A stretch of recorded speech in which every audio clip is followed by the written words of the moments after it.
کہیں شراب اور چرس بھیج کر کے بچوں کا پیٹ تو نہیں پالا تھا، کہیں سٹے کا لگایا ہوا پیسہ تو بچوں کو نہیں کھلایا تھا۔ ایک لقمہ حرام کا اتر جائے تو خون خراب کر دیتا ہے، جس نے زندگی بھر حرام کھلایا ہوگا اسے اولاد جھوٹے نہیں مارے گی۔ حلال روزی تلاش کرو، حلال۔ میرے بچوں جوانوں، تم نہیں جانتے ہو، غلط دوا پڑ جائے تو فصل خراب ہو جاتی ہے، اور غلط روزی مل جائے تو نسل خراب ہو جاتی ہے۔ کوئی نتیجہ نہیں ہوگا، پھر مولوی سے کتنی دعا کرائے گا، کوئی فائدہ نہیں ہوگا۔ حلال کے رقبے کھاؤ، حرام سے بچو۔ آج حضرت شادیاں ہو رہی ہیں، مفتی صاحب تو بچے کیا کہتے ہیں، آج میرے دوست کی شادی ہے، آج بیئر چلے گی۔ شراب نہیں مولانا صاحب، یہ بیئر ہے۔ میں نے کہا سن مولوی کو بے وقوف نہ سمجھ، سب سے بڑا سائنٹسٹ آج بھی حضور کی امت کا مولوی ہوتا ہے۔ جو پرزے دیکھ دیکھ کے بتاتے ہیں نا، مولوی اسے بھی دیکھ کے بتاتے ہیں۔ ہمیں نہ سمجھا کس میں کتنا نشہ ہے، ہمیں بے وقوف نہ سمجھیے کہ مولوی صاحب یہ بیئر ہے، اس میں نشہ نہیں ہوتا ہے۔ اور یار بتا تو سکی، تو نے بھی حضور کا کلمہ پڑھا ہے، میں نے بھی حضور کا کلمہ پڑھا ہے، لوگ کہتے ہیں چھٹتی نہیں ہے، میں کہوں کیسے نہیں چھٹتی ہے؟ تجھے حضور کے نام کی غیرت نہیں آتی، حضور کے کلمے کی غیرت نہیں آتی، کیسے نوجوان ہو، کیسے قیامت میں حضور کو منہ دکھاؤ گے؟ ایک بات ہے کہ آخری کی ٹھوکنا چاہتا ہوں، یار جوانو چھوڑ دو شراب کو، ہٹ جاؤ نشے سے۔ یہ وہی شراب ہے جس نے کربلا میں حسین کا گھرانہ تباہ کیا ہے، یہ وہی شراب ہے جس کو پی کر کے اکبر کے برچھی ماری گئی تھی، یہ وہی شراب ہے جس کو پی کر کے اصغر کے تیر مارا گیا تھا، یہ وہی شراب ہے حسین کا گلا کاٹنے والے شرابی تھے، یہ وہی شراب ہے جس کے پینے والوں نے خیمے جلائے تھے نبی کے گھر والوں کے، یہ وہی شراب ہے جس کے عادی تھے نبی کا گھر لوٹ لیا تھا، آج تمہارے گھر آ گئی ہے، نہ یہ تمہیں رکھنے دے گی نہ تمہاری بچڑوں کو رکھنے دے گی۔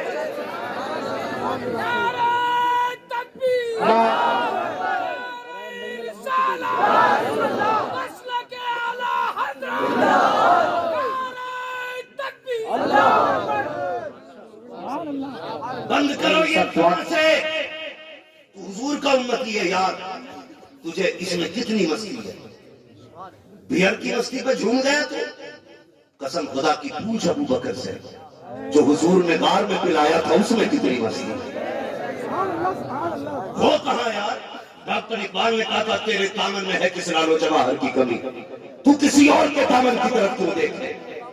تجھے شراب سے اتنا پیار ہے جو ناپاک ہے، خدا نے تیرے لیے جنت میں شراب طہور کا انتظام ہے، کیوں پی رہے ہو اس پیشاب سے زیادہ بری چیز؟ تھوک دو اس میں۔ تمہیں کیا لگتا تم زیادہ برینڈڈ پیتے ہو؟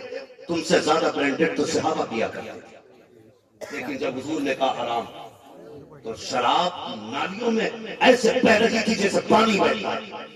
یہودیوں نے کہا تھا کیا مسئلہ ہے، اتنی قیمتی شراب نالیوں میں بہا رہے ہو؟ صحابہ نے کہا تھا میرے حضور نے اس کو ناپسند فرما دیا ہے، اس لیے اب ہم اس کو گھر میں نہیں رکھیں گے۔ تب یہودیوں نے کہا تھا ارے کیا کرو گے بہا کر کے، اس کو بیچ دو بک جائے گی، قیمت سے فائدہ اٹھا لینا۔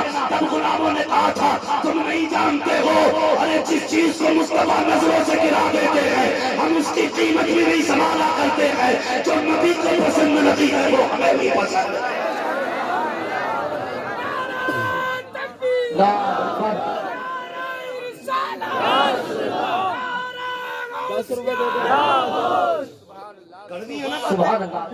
تکلیف دے رہی ہوں لیکن کوئی فرق نہیں پڑتا، دوا جتنی زیادہ کڑوی ہوتی فائدہ اتنا زیادہ یہ امید بھی نہیں لے کے بیٹھا تم سبحان اللہ کہو گے۔ مجھے تمہاری سبحان اللہ سے غرض نہیں، مجھے تو اپنے نبی کی رضا سے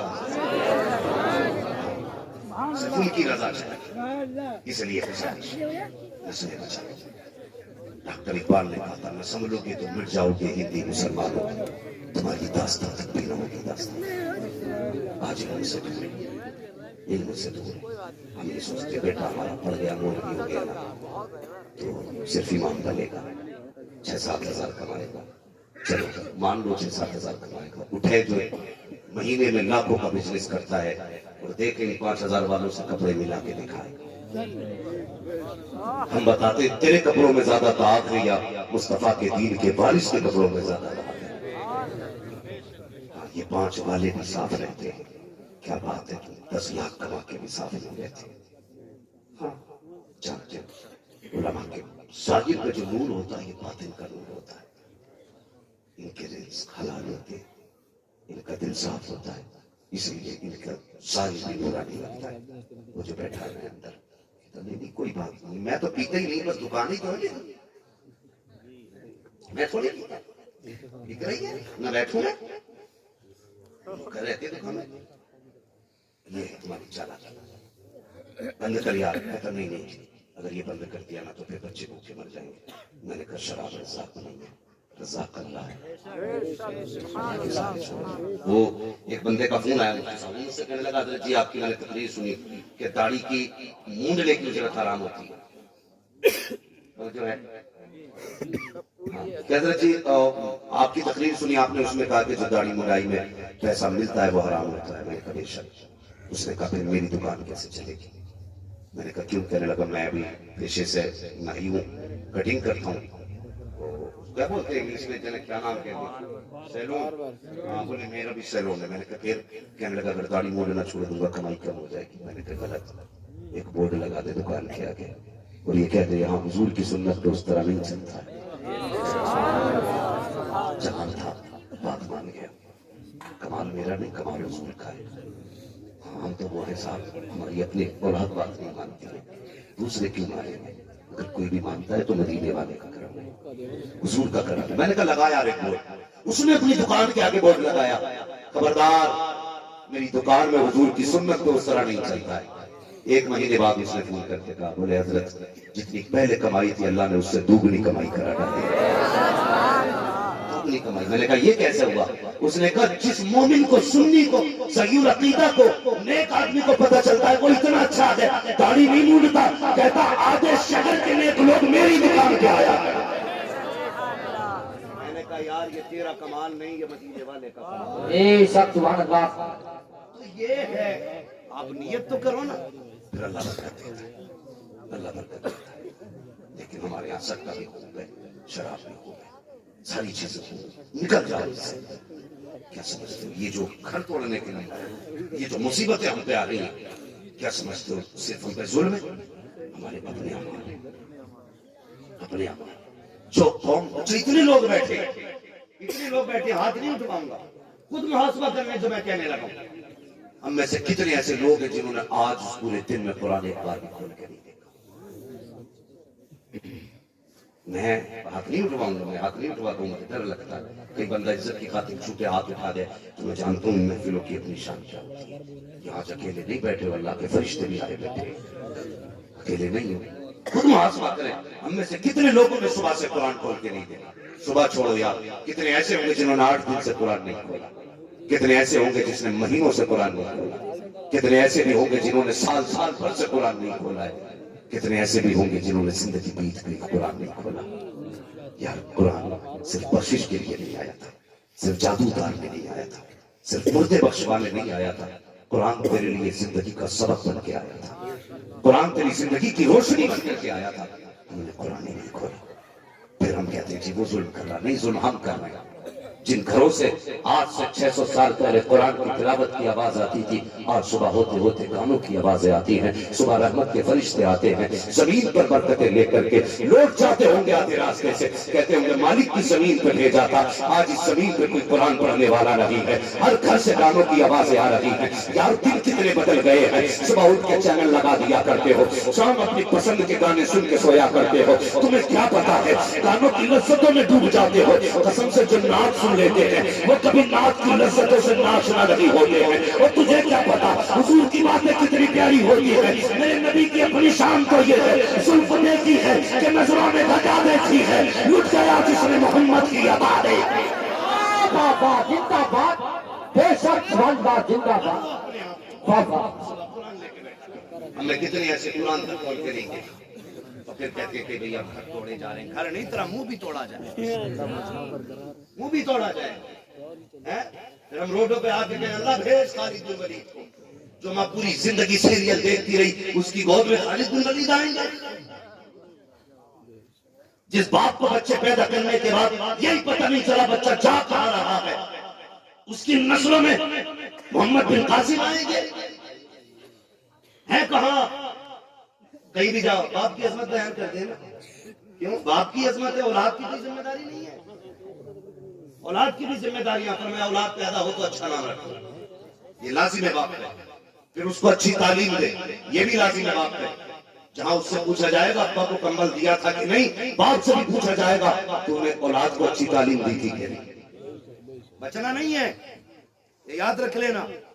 اگر یہ سمجھ رکھا ہے کہ جنت فلیٹ کا نوالا ہے تو مجھے بھی بتاؤ کہاں بٹ رہی ہے. تم سے پہلے میں فری کی لینے جاؤں گا.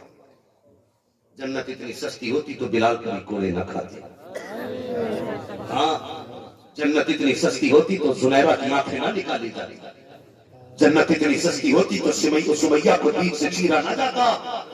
وہ جنت اتنی سستی ہے، قسم خدا کی جان دے کر بھی کبھی کبھی میسر نہیں ہوتی. اتنی مہنگی ہے جنت، اتنی مہنگی ہے جنت. کوئی مسافہ کر کے کہہ دے تو جنتی ہے تو خیال کرنا، آئینے کے آگے کھڑے ہو کے دیکھنا میں نے اتنے غریبوں کا گلا گھونٹ کے اتنا پیسہ لیا ہے، میں جنتی ہوں.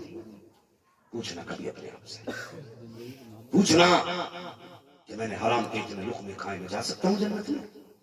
اللہ پوچھے گا نہیں. اتنی آسانی سے لوگ کہتے ہیں ارے سب بخشے جائیں گے. تجھے کیا لگتا ہے سارے بخشے جائیں گے؟ جہاں مفتی صاحب کھڑے ہوں گے وہیں پہ ایک شرابی کھڑا ہوگا قیامت میں.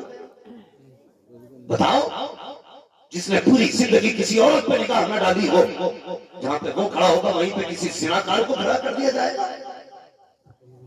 کوئی تو فرق ہوگا نا، کوئی تو حد ہوگی. اتنے سستے نہیں. جانتے ہو میرے حضور نے کیا فرمایا تھا؟ ام المومنین، سچے باپ کی سچی بیٹی حضرت عائشہ صدیقہ سے فرمایا تھا، عائشہ اگر قیامت میں خدا نے کرم نہ کیا تو سمجھ لینا کوئی نہیں بخشا جائے گا. کس سے کہا تھا؟ اس کی بیٹی سے جس کو حضور نے کئی کئی بار جنت کی بشارت کی، اور خود محبوب رب کائنات.